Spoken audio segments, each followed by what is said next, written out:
është edhe teknologjia që ndikon, sepse një pije që ishte bërë virale në YouTube, jo vetëm Shqipëri, por në të gjithë globin, nuk po ja themi emrin për çështje marketingu, ai donte patjetër që ta provonte, sepse kishte parë që fëmijë youtuber në të gjithë globin e promovonin, e reklamonin, edhe absolutisht që e provoj një herë pas shumë kërkesave, se është e pamundur që ti reziston.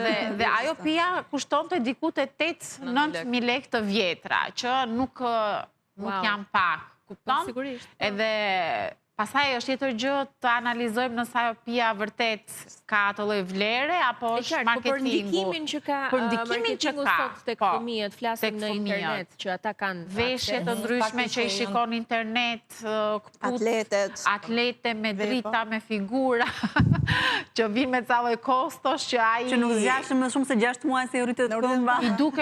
I duken çmime shumë normale, pavarësisht se ne mundohemi edhe mundohemi të vëmë edhe këto arritjet e objektivave që nëse i merr të gjitha notat këtë muaj shumë mirë. Kjo është pastaj strategjia, si menaxhojmë ne kritikë kur jemi përballë kërkesave të tilla. Domethënë sa në gjendje jemi ta menaxhojmë siç duhet. Po përballesh edhe me shok të cilët prindërit ua blejnë të gjitha gjërat, i veshin me firma, se ndoshta i kanë edhe mundësitë edhe pse jo.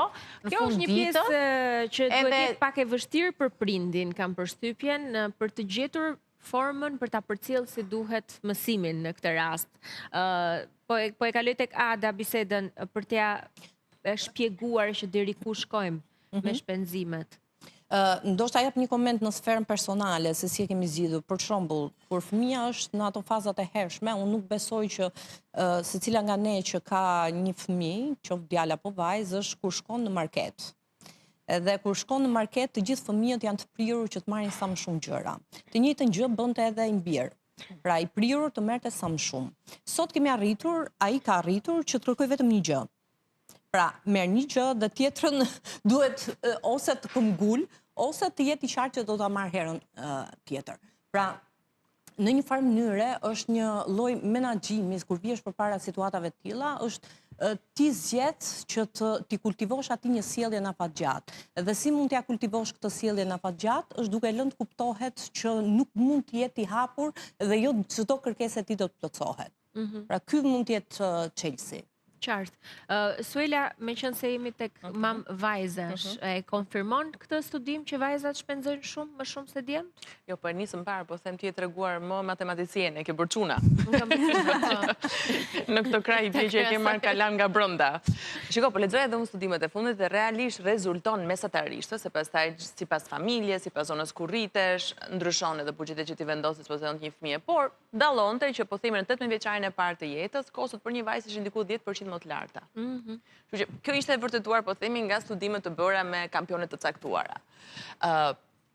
Nëse ti rrit fëmijën në Tiranë dhe nëse rrit fëmijën në Korçë, po themi, ose në Tropoj, patjetër ndryshojnë dhe kostot, nëse rrit në qytet apo rrit në fshat, ndryshojnë dhe kostot. Ka një ndryshim në kostot. Megjithatë kthehemi tek Tirana, e cila i ka kostot më të shtrenjta. Tani këtu jemi real, dhe për sa kohë ne kemi hisë edhe Tiranën, kemi edhe vajza që ti kemi me jetë, se kjo duhet të thënë, kanë kosto, patjetër që kanë kosto, dhe unë dalloj tani ndryshimin mes asaj që është 10 vjeçare dhe vajzës që është 14, po mbush 14.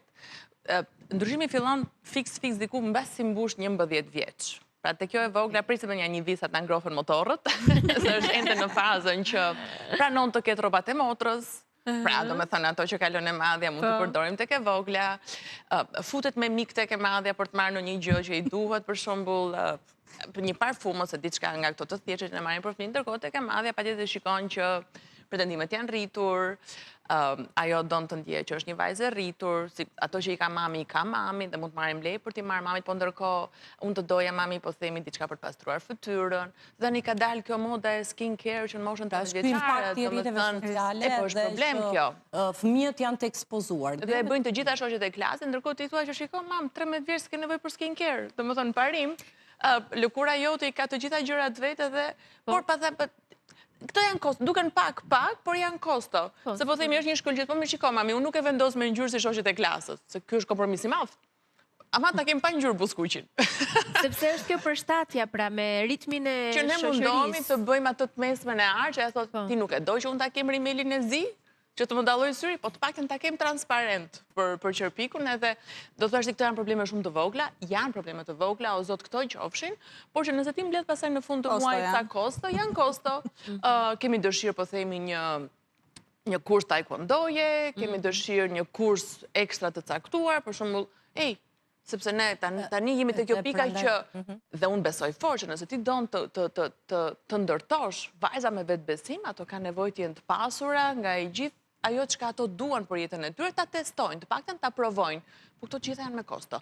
Tani, te vajza madhe du ta pranojë, pra ajo sot kupton edhe çfarë është kostoja. Pra do më thënë tek vajza e madhe, ku duhet të nisë kjo? Me thënë të drejtë unë e kam nisur që tek e vogla, dhe ka një moshë që ta bësh kuptoj që shiko kjo ka një kosto edhe është mirë që ne ta mendojmë 2 herë para se blejmë. Pakte nga eksperienca dhe me aq sa unë merrem me fëmijët, me prindërimin. Pra po themi që nga klasa e 2, ku fëmijët kanë bërë disa shifra, ku din të mbledhin të zbresin, e dikush ka qenë krahasimi i parë që i kanë bërë fëmijëve kur donin blinin diçka. Pra po themi nëse ato donin shumë pica, unë i thoja kjo gjëja që don ti kushton 3 pica. Dhe kjo ishte për to dilemë që ne do duam të shkojmë të ham 3 pica, apo do marrim këtë gjën që ose bëja kompromise pastaj i thoja po me diçka që ato e kuptonin. Pra, akullore. Po themi një gjë e voçkël dhe ky ishte krahasimi që filluan ta kuptonin që tani bëjnë një lloj po themi pazari. Pra të vlerësojnë deri diku atë që duan më shumë dhe është më mirë. Tani zgjedhim do ham 3 pica apo do blejmë këtë lodrën që ti do e hedhësh dhe nuk do e përdorësh. Ndërkohë vajza e madhe patjetër sot kupton. Është një lloj ndikimi financiar ky pra. Që unë kam nisur realisht në klasën e dytë. Që në klasën e dytë të konvertuar në vlerë se faktin që i kam thënë mami kjo kushton, është shtrenjtë, unë lodhem. Kjo është tjetër gjë. Domethënë unë lodhem, sot nuk kam nevojë të jap të madhe. Unë buxhetin e tyre si prind, unë personalisht si prind. Jo, personalisht si prind e kam shumë të vështirë të gjej momentin se kur duhet i flas fëmijës tim për rëndësinë e shpenzimeve të larta. Që do thotë dhe domosdoshmërinë e kursimit. Sepse nëse e bëj herët, unë kam frikë, sepse ai do të rritet me idenë që ne nuk kemi, është shumë e vështirë t'i bëjmë lekët, pra nuk dua t'ja ngulis këtë pjesën. Ka një moment që unë dua që edhe t'ja kultivoj një sjellje të mirë, po nga ana tjetër ta bëj të ndërgjegjshëm. Çdo prind e peshon vetë se momentin se fëmija është gati, por ne nuk mund t'ja lëmë lirshëm. Çfarë po themi do ishte rëndësishme? Fëmijët ti nuk mund t'i shpjegosh në ambiente publike. Ato e din shumë mirë ambientin publik, pushtetin e tij dhe mundohen ta shfrytëzojnë avantazhin e tyre. Çfarë ndodh? Ne kujtohemi për të diskutuar një temë me fëmijët kur jemi në lokal. E kur jemi një ambient që s'kemi as çaj themi. Në moment. Ndërkohë ky është në avantazhin e tyre. Dhe sepse ne, po ato janë avantazh. Se ti nuk e ngre dot zërin, se ti nuk i shpjegon dot shumë gjëra, dhe ti je i humbur. Dhe kjo është teknikë të gjithë fëmijëve. Në ambiente publike, në market, në lokal, në restoran, aty është hapësira. Përpara. Po, veçanërisht, sa po takon do i tafër, ma ta aty. Atë dhe. Filloj me kërkesat. Megjithatë, unë mendoj që shpenzimet për fëmijën janë çështje mundësish, që kanë prindrit, dhe çështje prioritetesh, pra çfarë duan prindrit.